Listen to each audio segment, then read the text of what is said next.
Alright, what's up everybody? This is A7X Fan Ben. Welcome back to Vassal Campaign Game 4. And after a lot of deliberating and trying to calculate different things and figuring out optimal routes, the pirates are finally ready to make their arcane rolls for this turn. And I don't know if I'm doing this completely optimally, but I'm just going to go for it at this point. I've already deliberated about it and thought about it enough.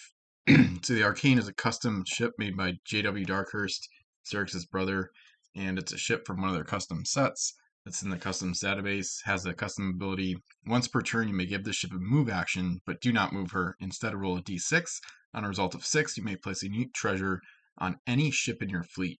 So when you combine this with the custom unique treasures that are available in Vassal Campaign Game 4, it gets completely ludicrous very quickly, as you may have seen by previous battle reports about this game. I'll link to all of those in the description below, but I'm just going to start getting right into it. So the Arcane also, in order to optimize her chances of getting a 6, she has a bunch of help. So first we've got Gilded Figurehead, which is a custom equipment, I believe, from Wolf. At the beginning of each turn, roll a d6 and set the result aside.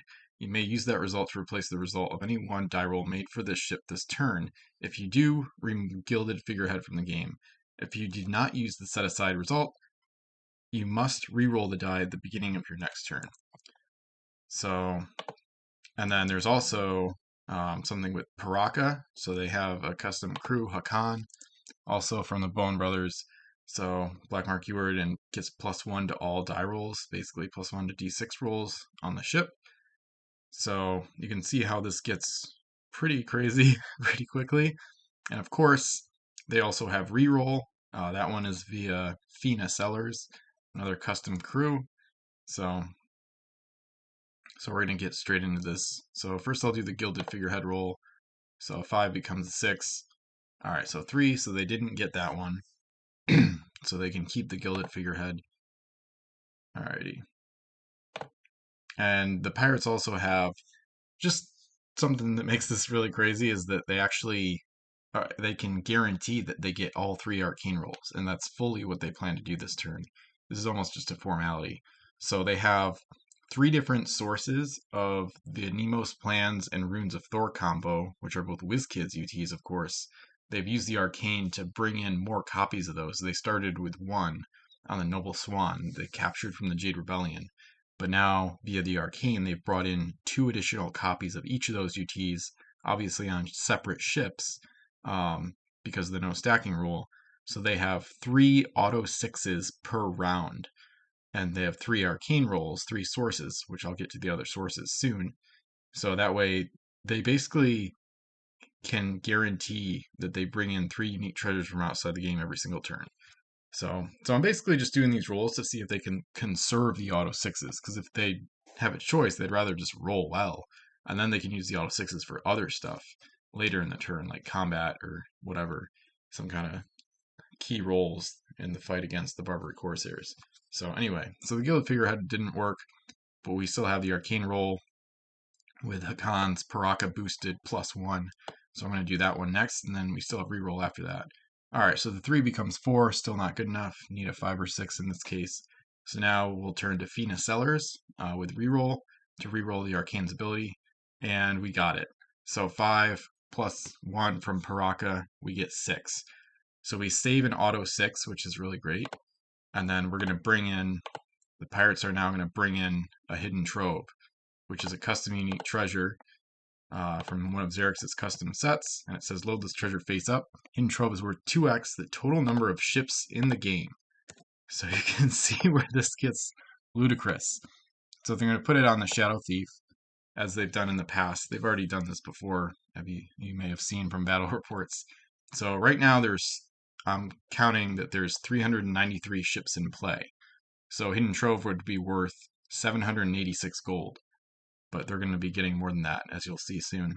So next I'll go down here a little bit, and at the Archipelago, at Skull Valley, a pirate fort that they upgraded and are now launching from, they have the Smoke's Hand and the Arbiter. So those 2 ships there on the west side of the island. We'll go back up here, and we're going to find their deck plates. at a pretty common spot. So basically, Smoke's Hand has VSOC aboard, another custom Paraka crew. So he has the copycat keyword, which is basically the copy ability from Davy Jones, who you may be familiar with, and also Behemoth, both from the Davy Jones curse set. So same ability as that, and they also have this VSOC also has Paraka built in.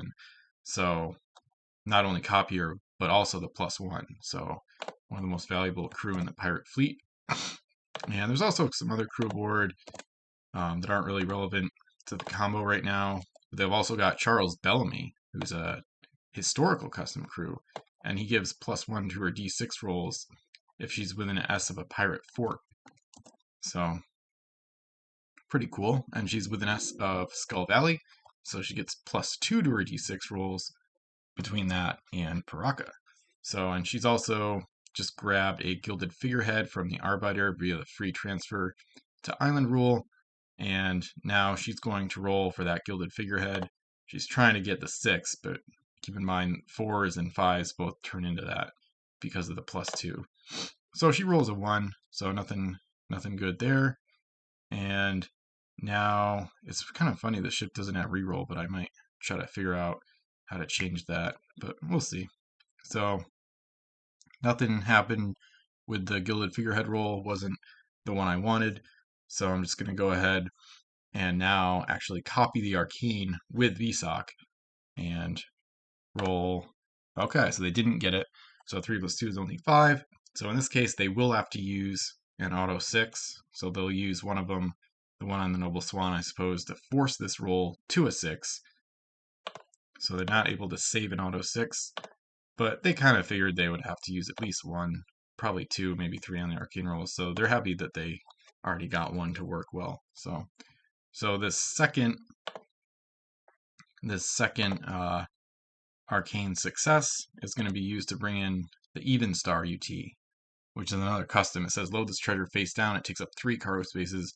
When the ship docks at your home island, triple the value of the lowest gold coin, then remove Even Star from the game. So got that one in my locker. Load it face down. Goes on the Shadow Thief. And now we get really crazy. So now the Shadow Thief, I'm just going to move. She's just going to be given a move action to redock, moving from like basically measuring from the port side of where the bow touches the water and moving slightly over so she can redock. And now we get a huge gold income. So Silverback John, Cargo Master, gives +1 to cargo, and that allows the ship to have 4 cargo spaces. Back down to 3 with the Oarsman, which doesn't stack, but then still room for both Even Star and the Hidden Trove. So Silverback John, he's also got the Ransom keyword. This is another custom crew. And once per turn when the ship unloads treasure at home island, double the value of the lowest gold coin. But first we docked, so that's Even Star. So the lowest value gold coin is Hidden Trove, which is worth 786. So she just docked. So I'm going to get my calculator up here. There's 393 ships in play. Times 3. Let's see. Oh yeah, let me see. Okay, so 393 times 2. That's the first multiplier. Is twice the number of ships in play. So 786 is the worth of Hidden Trove. And then you triple it times 3. With Even Star, I get 2,358. And now with Silverback John, I double it now that it's actually getting unloaded. So 2358 times 2, we get a grand total of 4,716 gold, which is a new record for this game and definitely a record for myself as well. So we go to the coin on the Pirate Home Island and we get 4,716 gold in addition to the 876 they already had. So now 4,716 plus 876 is 5,592 gold. So this is going to keep them rich for quite a while. And part of the reason that Pirates wanted to do this is to free up future Arcane Rolls. There's a lot of ways to go about this. I thought about this a bunch last night with the Arcane and how to optimize the rolls. And there's another play at it that you'll see on the next roll, I believe, for the Arcane.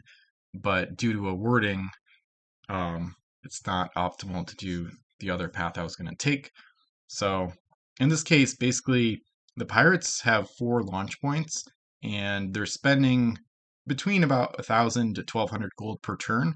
So their burn rate is, at least you want to estimate on the high end.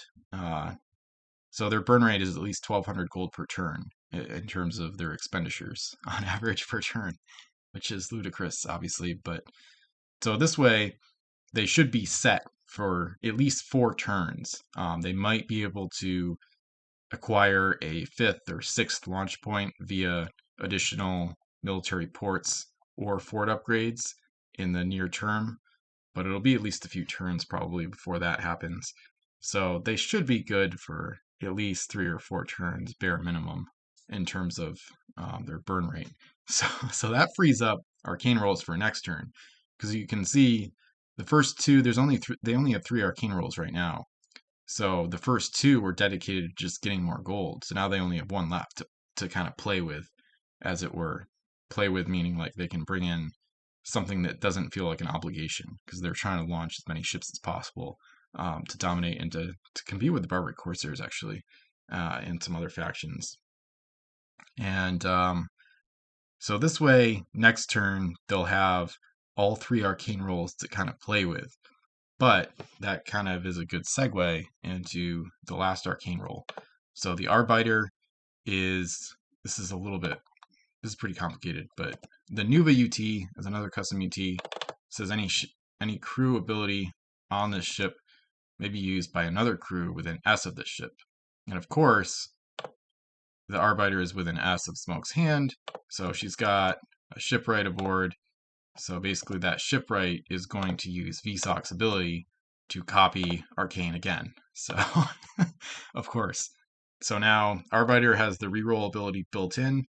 Unfortunately, they only had 1 gilded figurehead at Skull Valley, so that was a mistake on their part. They didn't buy enough of them last turn. They probably only bought 1 or something, or none. So they'll buy at least 2 or 3 at the end of this turn, so that they have plenty for next round. But basically, the Arbiter does not have any +1 bonuses, so she has to roll the 6.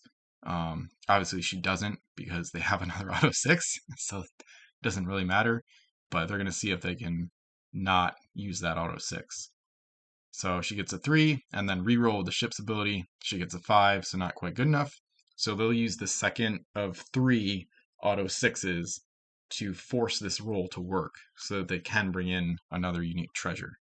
So what they're going to do with that, let me just go back to my notes to make sure I get it right. There's a lot of different options here. I mean, hundreds of options, literally, with the amount of custom UTs out there. But what they're going to do is they're going to bring in an Eye of Insanity UT and place it on the Sphinx, which is a custom 4-masted galley that they captured from the Barbaric Corsairs. And you can kind of see where this is going. Unfortunately, can't use Eye of Insanity right now to copy the Arcane yet again through the Sphinx's captain, through Davy Jones or VSOC, through the Arcane. It's a crazy copying chain. But we can't do that now because Eye of Insanity says at the beginning of each turn. So it's a beginning of turn effect. So unfortunately that won't work right now, but I'm just trying to set things up for next turn so the pirates basically, as long as the Sphinx is okay, they might try to get into a fog bank, but essentially at the start of their next turn, the pirates should have access to 4 Arcane Rolls, and then they can bring in additional copies of Eye of Insanity and place them on different ships next turn. So that the turn after that, they might have 5 or 6 Arcane Rolls to go through. So next turn, I don't know what they're going to do yet. I'll worry about that later in next turn. But theoretically, next turn they could use the 4 Arcane Rolls and auto 6s to bring in maybe 2 more Eyes of Insanity and another Nemo's Plans and Runes of Thor combo. So the turn after that, they might have 6 Arcane Rolls and 4 auto 6s per turn. So you can kind of see how this kind of gets into this crazy loop where it just becomes more and more crazy. And of course, you never know when they're going to take a break from just optimizing their own system and go on the attack instead. Because then they could put, for example, Neptune's Trident and place it on a ship in the middle of a combat zone before she's given an action, and then just unleash a huge tidal wave, or do that on multiple ships in a single combat zone and start just eliminating waves of mass from the opposition. So, kind of wanted to explain the arcane rolling stuff on video, beyond just the battle report from a few years ago when it started. So, thanks for watching. There's going to be more CG4 content as always, so feel free to subscribe, like the video, check out the previous Campaign Game 4 battle reports. There will be a full report for this entire round and my turns in it later on, but for now, I get back to playing the Pirates' turn. So next video will probably be of combat as they attack the Barbary Corsairs. Thanks for watching.